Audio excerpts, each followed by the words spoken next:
In today's video, we're going to talk about, should you buy life insurance on your child?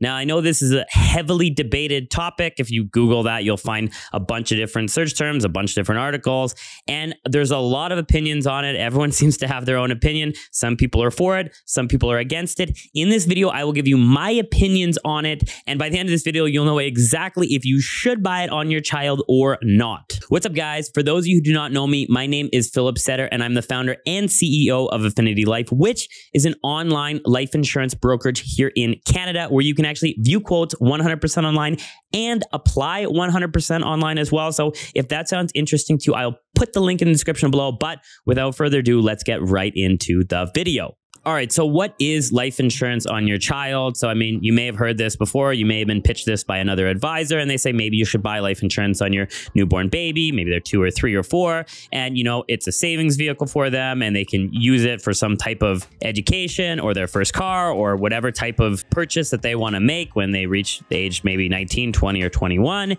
And, you know, of course, you're guaranteeing their future insurability. So let's break into it a little bit here. So usually, and I would say 9.8 times out of 10, when you hear the idea of you should buy life insurance on your child, what they're usually referring to, pardon me, is some type of permanent life insurance policy. So usually, let's say a whole life, a very small face amount. So maybe usually $50,000 to $100,000 face amount. It's paid up, meaning that essentially what's going to happen is you have a payment period. So it might be 10 years, 15 years, or 20 years, and you pay those premiums for that amount of time, and then you're done paying those premiums. So they kind of pitch it as like, hey, you're buying this gift, you pay for it for 20 years, and then they own this, and at age 20, you can then transfer the policy to them because you originally will own the policy, and then at 19, 20, you transfer to them, and now they own this policy. So that's good. And another thing that they'll bring up is that you're guaranteeing future insurability. So what that means is when they're age 1, 2, or 3, obviously, I mean, hopefully that there's no medical or adverse medical conditions that they have.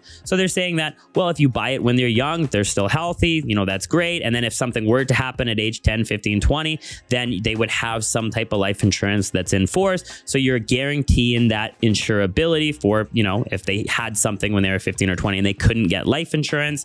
So that's one of the things that advisors will bring up. The other two things that they're going to bring up is, oh, this is an investment for them. So I kind of mentioned that at the beginning, but they say like, oh, they could use it for education. Maybe if they wanted to go to university or college, they could take a loan against this and they could use that for their education. They could use it to buy their first car. They could use it to buy their first home. They could use it to fund a variety of different purchases and, you know, go on their way. And the last one that, of course, is somewhat of an important mechanism or somewhat of an important feature is that if something were to happen to them, so let's say for whatever reason, maybe they passed away at age 3, age 5, age 10, somewhere in there, then at least you would have some of those funds so you could take a little bit of time off while you're grieving and, you know, while you're just dealing with the loss of your child. And, you know, I will say this, that one mechanism does make a little bit of sense. I can kind of understand that if your child were to pass away, you would want to take a little bit of time off, and I can understand that. However, here's my opinion on it. Let's actually start to break down all of those points that I previously mentioned, and I will start to show you, in my opinion, some of the flaws with this thinking. So, number one, they can use it as an investment where you could use it to fund college or fund university or whatever type of school that you want to go to. Well, in comparison to just a traditional RESP, this really just falls apart. With the RESP, there's many different grants and incentives where the government will actually fund a portion of it as well. And all of that is growing on a tax-deferred basis. And you don't have to borrow it out of the account when you want to go to college. You just take it out of the account when you want to go to college. So that is a vastly, vastly superior strategy if you want to save for your child's education than any type of life insurance plan. That's an idiotic thing to do. Sorry for my language, but it is. If you don't have the RSP fully maxed out for your child, and this is one of the things that you should be thinking about, or one of the things that's important to you, don't even think about it, not in the slightest. So a traditional RESP, registered education savings plan, has many different grants and incentives where the government puts in money, and then everything that grows within that account all grows tax deferred. So if that's important to you, don't get life insurance on your child, get an RESP. The other side of that investment component is, well, they could take it for their first home. They could take it for a car. They could take it for some other things. I mean, yeah, they could. I mean, the investment within a life insurance policy is a whole other can of worms that I'm not sure I'm going to get into this video. However, I made another lengthy video about investing in life insurance. And if you're interested in that, just drop it in the comments and I'll send it to you. But in my opinion, investing in life insurance is a pretty weak investment for those that don't have every other traditional tax strategy maxed out, such as your RRSP and your TFSA. I mean, if you didn't have those maxed out already, I wouldn't even look at this. Why would you invest into a life insurance policy for your child so they can have a little bit of investment when you don't even have your own TFSA, which is just 100% tax-free earnings from your investments all the time? If that's not maxed out, why would you even look at this? What I want to talk about is the guaranteed insurability. Yeah, I don't know. This is 50-50. So let's actually break it down. Okay. So let's say that you buy a $50,000 or $100,000 policy. And I have many clients that actually have had this happen where their parents have bought them a policy. And they'll still come to me and they'll say, hey, yeah, I have 50 grand or 100 grand. Great. Well, I need $1 million. I need 2 million. I need 2.5 million.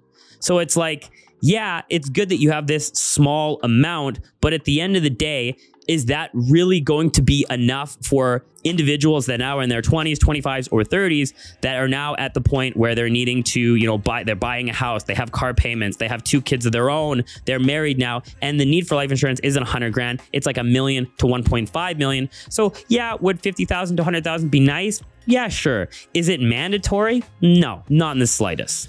And the last one that I'll talk about, and I kind of mentioned a little bit, is if something were to happen to them and you had to take time off or you wanted to take time off to grieve the loss of your child, maybe a little bit of life insurance would be good. It would be, I can't really argue too much against that. However, I mean, there's a lot of other policies out there that actually include child benefits just as a standard add-on. And maybe it's not 50 to 100,000, but maybe it's 10,000, 15,000 to 20,000. And at the end of the day, when you start to look at your own planning and if you get your own finances in order and your own investments and your own insurance, then you should be able to take that time off regardless of whether or not you actually had life insurance on your child or not. So while it could be good, I think it's much more important for you to look at your own finances, your own insurance, your own investments, your own registered accounts before ever thinking about doing anything or any type of life insurance on your child. Which really leads me to the conclusion of this video. So should you get life insurance on your child? It's not necessarily that it's a bad idea to get life insurance on your child. It's just not a great idea. It's a mediocre idea. If you have the extra cash and you have all of those other buckets that I previously mentioned, such as your own RRSPs, your own TFSA maxed out, you're not carrying any high interest debt such as credit cards or lines of credit, your own financial situation is taken care of, you already have life insurance on yourself and on your spouse. If all of those things are taken care of, you have emergency shelter fund, you have cash on hand, and you're in a good financial position, and their RESP on the child is also already maxed, then, I mean, yeah, at that point, 50-50. It wouldn't be the worst idea. It wouldn't be a great idea. It's just something that might be a nice to have. However, if you're not in that category, I would not look at it. I would not recommend it. I think it's a bad idea. Look at your own financial situation and your own insurance before looking at your child. So with that all being said, I hope you guys enjoyed this video. If you guys are enjoying this content, all I ask is that you give it a thumbs up, and I'll see you guys in the next video.